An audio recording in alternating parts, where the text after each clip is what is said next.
안녕하세요. 뉴스반장입니다. 국가 전복을 꿈꿨던 사람이 법무부 장관 될 수 있습니까? 무소불위의 사법 권력을 이용해서 야당을 탄압하고 권력의 비리를 덮을 것이라고 하는 합리적 의심을 가질 수밖에 없습니다. 더욱이 조국 지명자는 과거 남한사회주의 노동자동맹 산호맹으로 알려져 있습니다. 남한사회주의 노동자동맹 관련 사건으로 실형까지 선고받았던 사람입니다. 산호맹은 어떤 단체인가? 무장봉기에 의한 사회주의 혁명 달성을 목표로 폭발물을 만들고 무기 탈취 계획을 세우고 자살용 독극물 캡슐까지 만들었던 반국가 조직이었습니다.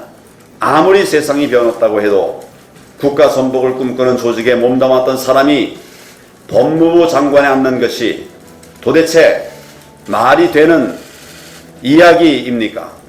그러지 않아도 우리 안보가 위태로운 상황인데 이런 사람이 법무부 장관이 되면 검찰이 과연 제대로 공정한 수사를 할 수가 있겠습니까? 국가 전복을 꿈꿨던 사람이 법무부 장관이 될 수 있나? 황교안 자유한국당 대표가 12일 최고위원회에서 조국 법무부 장관 후보자의 남한사회주의 노동자동맹 산호맹 이력을 끄집어냈는데요. 조 후보자는 1993년 울산대 전임강사 재직 당시 산호맹 사건으로 국가보안법 위반으로 옥고를 치른 바가 있습니다. 이에 대해 황 대표는 조국 후보자는 과거 산호맹 관련 사건으로 실형까지 받았던 사람이라며 산호맹은 무장공배에 의한 사회주의 혁명 달성을 목표로 폭발물을 만들고 무기 탈취 계획을 세우고 자살용 독극물 캡슐까지 만들었던 반국가 조직이라고 주장했습니다. 이어 과연 조국 후보자가 이 일에 대해 자기 반성을 한 일이 있나? 아무리 세상이 변했다고 해도 국가 전복 집단에 몸을 담았던 사람이 법무부 장관이 되는 게 말이 되는 일인가라며 그렇지 않아도 우리 안보가 위태로운데 이런 사람이 법무부 장관이 되면 검찰의 공정한 수사가 가능하겠나라고 비판했습니다. 종영기 정책위원장도 조국 후보자가 청문회까지 가서도 안 되고 갈 필요도 없다고 생각한다. 지명을 철회해야 한다며 같은 주장을 펼쳤습니다. 그는 조국 전 수석을 지명한 것은 두 가지 의미다. 하나는 국가 사법 권력을 좌파들이 장악해 차베스식 독재 모델을 완성하겠다는 것이고 또 하나는 전향하지 않은 국가 전복 세력에 속했던 사람을 법무부 장관에 임명함으로써 대한민국 헌법 수호에 책임이 있는 대통령이 헌법과 국민에 대해 명백히 도전하겠다는 의미를 담고 있다고 주장했습니다. 그러나 산호맹이 국가 전복 세력이라는 자유한국당의 주장에는 논란이 예상됩니다. 2008년 국무총리 산하 민주화운동 관련 명예회복 보상심의위원회는 산호맹 사건으로 유죄를 선고받았던 박노해, 백기용 씨를 민주화운동 인사로 인정했기 때문인데요.